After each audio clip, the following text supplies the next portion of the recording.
Raincoast's goal is to protect biological diversity on our coast, and our strategy is to protect top predators. Because if we can protect top predators, that means the food web that supports them is healthy. In our history on this land, there was a powerful Shwanam in our family. This ancestor, this grandfather of mine, he could talk to all the animals in the water. And eventually he passed away. And our people paddled him from Tumtamuhton to where our village is now, Uthnuts. 2 blackfish came beside his canoe. These animals become their escorts to the spirit world. The southern resident killer whales are a resident population of killer whales that frequent the southern British Columbia waters, primarily in the summertime. In 2002, southern resident killer whales became protected under Canada's Species at Risk Act. 14 years later, they are still not fully protected under the provisions of that act. There's a recovery strategy that took 6 or 7 years to produce. During the same period of time, we've seen a decrease in their primary prey, Chinook salmon. We've seen an increase in disturbance to their habitat through increased vessel traffic. We've seen a decrease in the amount of research money gone into studying them, and a decrease in the conservation and protection actions to protect them. So generally, over 14 years, the Species at Risk Act has not helped this population of killer whales.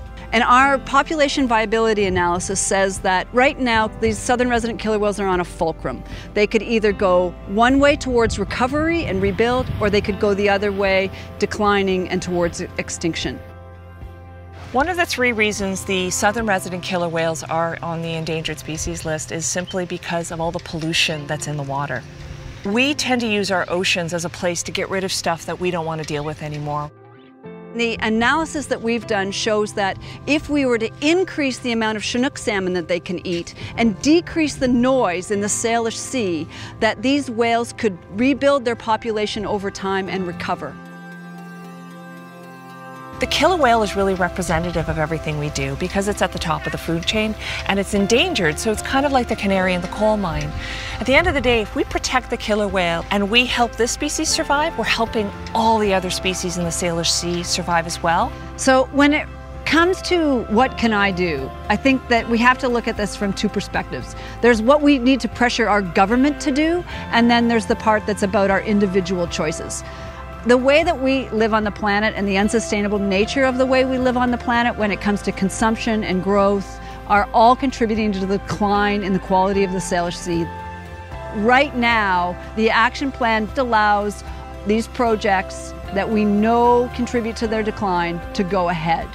And that's not acceptable if we're going to recover these whales. At a government level, we need action, and at an individual level, we need to make choices about how we live more sustainably on the planet.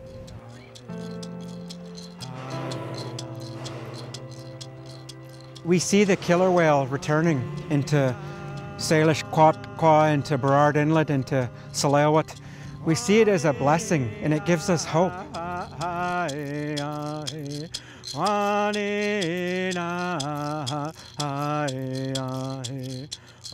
It's not just the killer whale we're fighting for, it's our children and our grandchildren and our great-great-grandchildren. Heights up, Ocean.